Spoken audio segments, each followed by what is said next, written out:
My top 10 worst Amstrad games. I previously covered what I consider to be the finest games to ever grace the Amstrad. Let's now go to the other end of the scale and check out what the worst the Amstrad has to offer. Number 10. Home Runner.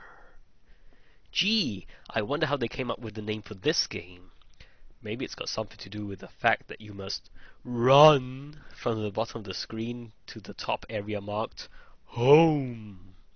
A basic title for what is a basic game. Along the way, you pick up provisions and avoid what the manual calls Astro Spiders. Each stage is divided up by platforms, which annoyingly change in size every few seconds. Home Runner is boring, repetitive, and crudely programmed. Walking into a spider will cost you your life, but if they drop from a higher platform onto your head, you escape unhurt. A key ingredient to a platformer are the jumping mechanics, and this is another area where the game fails. You don't so much jump, but rather hover up until you hit a platform which halts your ascent. You'd think something this bad would be first in the top 10, but as you will soon see, things can get much, much worse. Number 9. World Cup Carnival. I love football, but wasn't interested in the video games based on the beautiful game until Sensible Soccer and the original FIFA hit the market. World Cup Carnival is a good example why in the early years of my gaming life I rarely gave footy games a chance. Believe it or not, this is the official game for the 1986 World Cup. It's hard to believe how something this horrible got a license. Shoot at either side of the keeper and you're guaranteed a goal, thanks to the terrible goalkeepers. They just stand in the middle of the goal as if they have accepted a bribe to throw the game. Sure, they dive, but all that does is change the look of the sprite, because they remain in the same spot.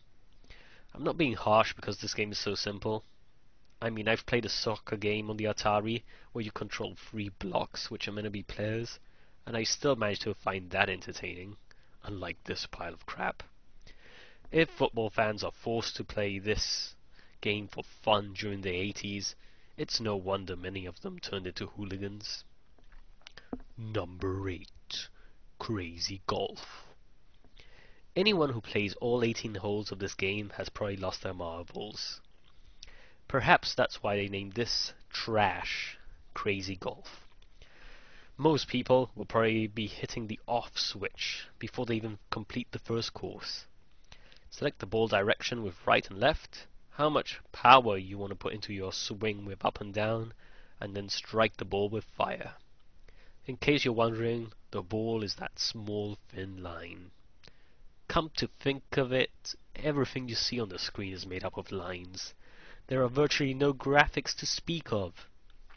If I could be asked to brush up on my programming skills, I could probably make it this game. Would I want to? Hell no. I'd be embarrassed to make something this awful, and so should the people who released this tripe. Number 7. Thundercats. This is a double whammy. Not only is it a horrible game, but it manages to tarnish the fond memories I have for the cartoon series it's based on. For shame. The player controls Lionel, who is out to stop Mumra's latest plot. Walk to the end of the level, which is populated with beastmen and midgets. Yep, no crap game is complete without irritating halflings who are out to bite your kneecaps. Most of the time you'll get swamped by enemies from both sides and die as you cannot possibly keep them all at bay with your feeble sword. One hit and the mighty Lionel loses a life. How lame. Next! Number 6. Soccer. Just missing out on the top 5 is the second soccer game on the list. No fancy features in this one, folks. Just a one-off match between Amstrad Rovers and IJK United. If you're going to use invented team names, you'd think they would have made up something better than this. Well, it sets a precedent for what is to come in this for a side footy fiasco.